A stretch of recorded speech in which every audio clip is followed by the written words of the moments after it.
বলছি সংবাদ মাধ্যমের একটা প্রভাব ছিল এবং একলা চলো নীতিতে আপনি প্রথম থেকেই বলে আসছিলেন, এই সাহসটা আপনি পেলেন কোথা থেকে? যে কোনো রাজনৈতিক দলের সাহস হচ্ছে তার কর্মী, তার সমর্থক, তার সিম্প্যাথাইজার, আর সর্বোপরি বাংলার মানুষ। কারণ বইয়ের পৃষ্ঠা যখন উল্টাচ্ছে, কংগ্রেসের যতগুলো বইয়ের পৃষ্ঠা, সেখানে খালি তৈরি করার কথা, সেখানে বানিয়ে যাওয়ার কথা, আর বাকিগুলো ধ্বংস করার কথা। এই দুটোর মধ্যে বাংলার মানুষই কংগ্রেসকে আজকে পুরো মাত্রায় এনার্জি, ইন্সপিরেশন সবই দিচ্ছে যে কংগ্রেসই যদি আগে কিছু করতে পারে তাহলে কংগ্রেসই পারবে। তাহলে আমার ছেলেটাকে অন্য রাজ্যে আর কাজ করতে যেতে হবে না, মাইগ্রেন লেবার হবে না। এই কারণেই কিন্তু কংগ্রেস সমস্ত মানুষের কাছ থেকে সেই যে ভরসা, সেই তাদের সাহস সঞ্চয় করে সিদ্ধান্ত গ্রহণ করেছে। দাদা, আপনাদের এই একা লড়াই করার সিদ্ধান্তে বাম জানিয়েছে যে তৃণমূলকে সুবিধা করে দেওয়ার জন্য আপনাদের এই সিদ্ধান্ত। ও সে অনেক কথাই অনেক লোকই বলবে। কংগ্রেস এখন সামনের দিকে চাইছে, পেছনের দিকে, সাইডের দিকে, পাশে কে কি বলছে এ নিয়ে কংগ্রেসের কোনো কর্মীরা আজকে আর কোনো সময় ব্যয় করতে চায়। বলছি একটা প্রভাব ছিল মানে সংবাদ মাধ্যমের, মানে আপনি দিল্লি গেছেন তখনও প্রকাশিত হয়েছিল যে আপনারা নাকি তৃণমূলকে অফার করেছেন, তৃণমূল নাকচ করেছে। এই যে এত বড় একটা প্রভাব আপনাদের ওপর ছিল, তারপরেও আপনি একেবারে স্থির বিশ্বাসী ছিলেন যে একা লড়বেন। তো কি করে উচ্চদন কর্তৃপক্ষদের কি করে বোঝালেন? আপনাকে আজ আমি একটা কথাই বলি, কংগ্রেস শুধু গণতন্ত্রের জন্য বাইরে লড়াই করে না, ভেতরেও গণতন্ত্রকে বজায় রাখার চেষ্টা করে। আর কংগ্রেসের ভেতরের গণতন্ত্র থেকে এই আওয়াজ ছিল যে কংগ্রেস একা চলুক, তবেই বাংলার উন্নতি হবে। বাংলার মানুষ এটা বলছিল যে কংগ্রেসের আমলে শিক্ষা, স্বাস্থ্য, কৃষি, শিল্পের যে অভাবনীয় উন্নতি ছিল পরকে পর ধ্বংস হয়ে গেছে। কংগ্রেস কেন একা সিদ্ধান্ত নিচ্ছে না? আর সেই ক্রাই অ্যান্ড ডিমান্ড কংগ্রেস সম্মান জানিয়েছে। আগেও যে আমরা জোট করেছি, খুব অন্যায় করেছি তাও না, সেটা সময়ের একটা দাবি ছিল। আজকে সময়ের দাবি অন্য, সময়ের চাহিদার বাইরে তো কেউ নয়। রাজনীতি কোনো স্থায়ী বিষয় নয়, পরিবর্তনশীল। আর দ্বিতীয় জিনিস হচ্ছে, বাংলার ডেভেলপমেন্টের জন্য আমরা কোনো জায়গায় কোথাও কোনো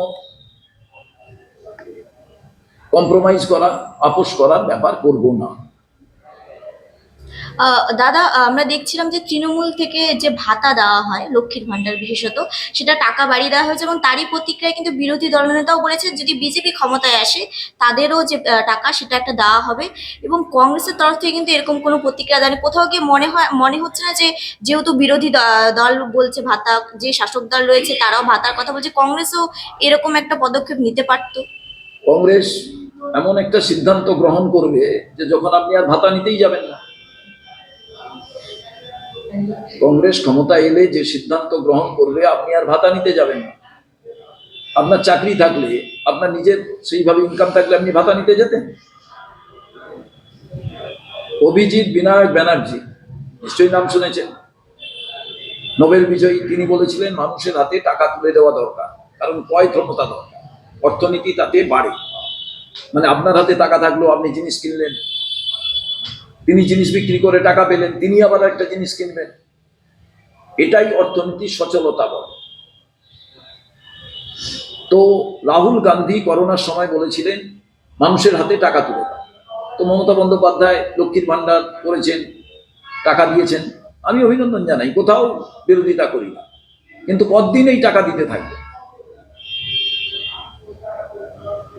তাদের তো জেনারেশন ওয়াইজ জেনারেশন কোনো জেনারেট করাতে হবে, তো ওয়েলথ জেনারেট মানে সম্পদ সৃষ্টি করা। কিভাবে হবে? ম্যানুফ্যাকচারিং ইন্ডাস্ট্রি না হলে সম্পদ সৃষ্টি হবে না। মাছ চাষের মধ্যে হতে পারে, পশুপালনের মধ্যে হতে পারে, গাছ লাগানোর মধ্যে হতে পারে, হেভি ইন্ডাস্ট্রির মধ্যে হতে পারে, ছোট শিল্পের মধ্যে হতে পারে। কংগ্রেসের ভাবনাটা কি? কংগ্রেসের ভাবনা হচ্ছে উৎপাদিত শিল্পের মধ্যে দিয়ে মানুষকে এনগেজ করো, আইদার চাকরি করে দাও, নাহলে সেলফ এমপ্লয়মেন্ট ক্রিয়েট করো। সে কারণেই তো কংগ্রেসের এত খুবসুরতি, সে কারণেই তো কংগ্রেসের সময় এত ফ্যাক্টরি চলতো। কংগ্রেস চলে গেছে, সব বন্ধ হয়ে গেছে। তো কংগ্রেস আগামী দিনে মনে করে agro base industry, food processing industry, এগুলোর মধ্যে দিয়ে বাংলার অর্থনীতিকে সচল রাখতে হবে। শুধু ওই অনুদান দিয়ে দিলেই সচল হবে না, অনুদান ইমিডিয়েটলি অর্থনীতিকে সচল রাখার জন্য গুরুত্বপূর্ণ বিষয়। ওমেন এম্পাওয়ারমেন্ট, অর্থনৈতিক স্বাধীনতা মহিলাদের, এটার জন্য গুরুত্বপূর্ণ। কিন্তু দিনের পর দিন আপনি বেকার ভাতা দিয়ে যাবে, সেটা গুরুত্বপূর্ণ নয়, তার তো বয়স চলে যাবে, তখন কি করবে? বেকার ভাতাটা তো এই কারণে যে সে চাকরির জন্য অ্যাপ্লিকেশন করার টাকা যে দরকার হয় সেটা থেকে সে করবে। সে কোনো জায়গায় ইন্টারভিউ দিতে গেলে বাসের ভাড়া দেবে, ট্রেনের ভাড়া দেবে। তো আপনি তো স্কুল কলেজ সার্ভিস কমিশন তো উঠিয়ে দিয়েছেন, তার তো পরীক্ষা হয় না।